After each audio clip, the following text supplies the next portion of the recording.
Un resumen de lo más importante que le estamos informando esta mañana. Resumen de noticias en la hora central con Pedro Ferriz de Con. Central FM. Equilibrio. Para decirle que sin modificaciones, la Cámara de Diputados aprueba el presupuesto de egresos de la Federación para el año que viene con 273 votos a favor, 214 en contra, y con ello la discusión de más de 50 horas se quedó reducida, ya que de las 1994 reservas de la oposición no se atendió una sola. Ante la negativa de negociar el presupuesto de egresos, Va por México rompió el diálogo con Morena sobre las reformas constitucionales que el gobierno propone. Entre ellas, ya lo platiqué con Rubén Moreira, pues se sepultó la ley de la industria eléctrica. López Obrador agradeció la aprobación del presupuesto 2022. Dice que ahora los diputados ya pueden dormir con la conciencia tranquila, ya que actuaron en defensa del pueblo y no de las minorías que siempre son privilegiadas. Ignacio Mier, el coordinador de Morena en la Cámara de Diputados, dice que una vez aprobado el paquete económico para el año que viene, su partido está listo para continuar con el análisis y el debate sobre la reforma eléctrica, que dice Jorge Triana, que es el vicecoordinador de la bancada del PAN en la Cámara, que esta ya ellos mismos se encargaron de sepultarla. Nos explicaba Rubén Moreira que se necesitan 2/3 partes del Congreso para que se opine a favor de una ley y que estas 2/3 partes no las tendrán. Punto, no las tendrán. La oposición en la Cámara de Diputados exigió la destitución de Eduardo Fernández Sánchez, director general del canal del Congreso, canal de televisión, ya que se le ocurrió la idea feliz de transmitir las mañanitas al presidente de México el pasado sábado. Rebeldes con Causa urgió a las diputadas de la actual legislatura a retomar la agenda por la igualdad y evitar insultos en el debate presupuestal. Lorenzo Córdoba, el consejero presidente del INE, advierte que el recorte presupuestal por casi 5,000 millones de pesos para el 2022 impactará en la revocación del mandato, porque lo que están buscando en Morena es que el INE no tenga dinero para organizar este tipo de momentos de democracia o electorales, vamos a poner, o de decisión de ustedes. Y entonces dirá, bueno, pues como no puede hacer lo que tiene que hacer por mandato, entonces y ahí van a empezar a modificarlo.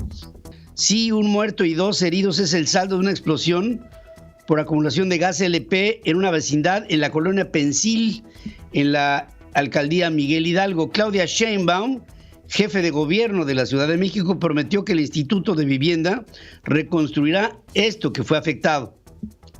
Para las personas que viven en la vecindad, se levantó un censo de las personas. Se les va a dar un apoyo económico el mismo día de hoy para que ellos puedan recibir este apoyo mensualmente. Se les va a dar un apoyo hasta que no se reconstruyan todas las viviendas. Pueblos Unidos, que es un grupo de autodefensas en Michoacán que surgió en el 2020 como respuesta a extorsiones que sufren productores, sobre todo aguacateros, extendió su presencia en el estado fuertemente armados. Alrededor de 400 integrantes de este grupo llegaron en unas 50 camionetas. ¿De dónde sale eso? Ahí en la zona de Siracuaretiro, realizaron una reunión pública en la Plaza de los Toros, allá en San Andrés Corú. Ninguna autoridad intervino y dijeron que su propósito es proteger a Siracuaretiro del cártel Jalisco Nueva Generación. Y este pueblo aguacatero es uno de los muchos que han venido a ser afectados, sobre todo para sus actividades económicas normales, porque aparte de que les piden piso y algunos aguacateros se han negado, al negarse lo que tienen que hacer es huir, dejar sus plantíos abandonados, y esto ha traído por consecuencia el que empiece ya a haber una afectación notable en la producción y en las exportaciones de aguacate, sobre todo a los Estados Unidos. 11 personas, incluida una niña de 3 años, fueron asesinadas en 2 ataques armados en Silao y en Apaseo el Grande, esto en el estado de Guanajuato. Fuerzas de seguridad federales y estatales encontraron 4 cadáveres desmembrados dentro de una camioneta luego de sostener un enfrentamiento a tiros con integrantes de una banda de delincuentes en Acapulco. Este enfrentamiento incluyó una persecución de efectivos del Ejército, la Marina y la Policía Estatal en contra de un grupo de civiles armados. Esto en Acapulco, en medio del preámbulo de este fin de semana largo. Policías municipales de Puebla detienen a Juan Carlos N., quien intentó tirar 2 cabezas humanas en el río Atoyac. Luego de su captura, el hombre de 28 años confesó que mató a sus suegros porque lo corrieron de su casa. Así lo dijo, ¿no?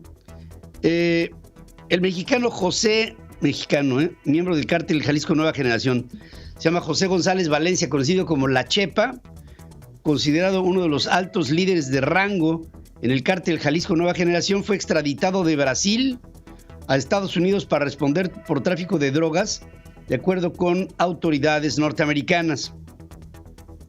Fíjense que estoy viendo con mucha preocupación la capacidad que tiene la economía mexicana de generar empleos. Nada más les doy este dato. Los empleos, el mes de octubre, generados en todo el país, fueron 4,300. Bueno, 4,309 en el mes de octubre, que era un mes que esperábamos el apogeo de la recuperación del segundo semestre del año. 4,300 personas tuvieron un nuevo empleo en todo el país. La Comisión Reguladora de Energía complica operaciones de las empresas transportistas en terminales de almacenamiento de combustibles, exigiendo permisos que no existen, según denuncia José Refugio Muñoz, vicepresidente ejecutivo de la Cámara Nacional de Autotransporte de Carga. Polaris informó que no incumple con ninguna ley, ya que las tarifas que ofrece permite que los usuarios elijan libremente pagar por el equipaje que llevan, y consideró que la postura de la Profeco va en contra de los intereses y los derechos del consumidor, ya que le quita esta libertad de elegir viajes a la medida de sus necesidades. Por otra parte, ante los pocos centros de vacunación rezagados en Azcapotzalco, Tláhuac, Gustavo Amadero e Iztapalapa, tuvo que trasladarse más de 1 hora y media para poder acceder a una vacuna en contra del COVID, una muy importante cantidad de personas. Las principales razones del retraso a la asistencia fueron que o tuvieron el virus cuando les correspondía vacunarse, cuando se abrió la convocatoria aún no tenían 18 años y se volvió requisito para trabajar en algunos lugares que no requerían recibir la dosis de CanSino, que no era posible, y entonces pues esto hace que toda la vacunación vea retrasos importantes y preocupantes. Luego de asegurar que en el 2021 se mantuvo un abasto sostenido de fármacos en el país, el Instituto de Salud para el Bienestar informó que los contratos firmados por la Oficina de las Naciones Unidas, la UNOPS, con empresas proveedoras contemplan la entrega de 326 millones de piezas entre enero y junio del año que viene. O sea, todavía, a ver si funciona primero. Y todavía vamos a ver este fin de año sin medicinas en los hospitales. El confinamiento por el COVID en la Ciudad de México trajo consigo más lesionados por pirotecnia que requirieron atención hospitalaria, incluso la intervención de los bomberos. En el 2020, primer año de la emergencia sanitaria, hubo 30 lesionados y los bomberos acudieron a 8 puntos en los que se usó pirotecnia, ocasionando incendios. En el 2021 suman 26 quienes requirieron hospitalización, así como 2 llamados de auxilio. En el 2018 hubo 15 lesionados y 6 atenciones, y en 2019 hubo 20 lesionados y 11 atenciones médicas. Este fin de semana la Guardia Nacional implementó un operativo junto con el Instituto Nacional de Migración para impedir que conductores de tráilers y otros vehículos de carga ayuden a integrantes de la caravana migrante a movilizarse en el sur del país. El activista Ireneo Mújica, integrante de la organización Pueblos Unidos Sin Fronteras, registró en videos cómo los elementos federales detienen a los vehículos, lo revisan a un costado de las vías que cruzan Chiapas y Oaxaca. El sábado, medios locales reportaron un enfrentamiento a golpes y pedradas entre integrantes de la Guardia Nacional y migrantes, El viernes la Guardia Nacional bloqueó la vía panamericana desde la salida de Chiapas hacia Oaxaca. Trascendió que México estudia fijar requisitos de entrada más estrictos para venezolanos a petición de Estados Unidos tras un fuerte aumento de detenciones en la frontera de ciudadanos de esta nación centroamericana. También decir que una prolongada balacera entre miembros de bandas delictivas en una cárcel de Ecuador dejó 68 muertos en Ecuador y 25 heridos, según informan autoridades. La Asamblea General de la Organización de Estados Americanos aprobó una resolución que declara que las elecciones presidenciales del 9 de noviembre en Nicaragua no fueron libres, transparentes y carecen de legitimidad democrática. Esto pone un sello a Nicaragua que no va a ser fácil para la OEA el sostener, y para Nicaragua, para Daniel Ortega, el sostener su parte. ¿Por qué? Bueno, porque estamos viendo cómo Nicaragua se está diluyendo, poco a poco, se está diluyendo el poder de Daniel Ortega y de su esposa, y cada vez más Estados Unidos, la Organización de Estados Americanos y algunos países en torno a América Latina están reprobando lo que sucede ahí. Por cierto, México no dijo nada al respecto, nada.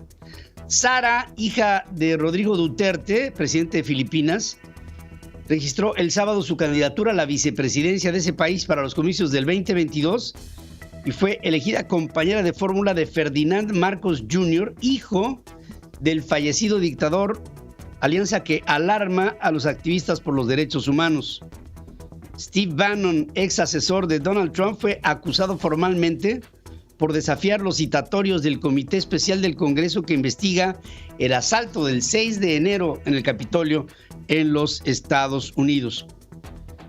Les digo también que diplomáticos de casi 200 países alcanzaron el sábado lo que es el final de la reunión de Glasgow de la COP26, el Pacto Climático de Glasgow, acuerdo destinado a intensificar los esfuerzos para combatir el cambio climático.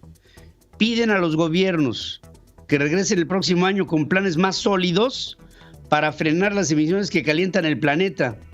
Instan a las naciones ricas a al menos duplicar el financiamiento para el 2025 con la idea de proteger a los países más vulnerables de los aumentos que claramente se registran en la temperatura en el mundo.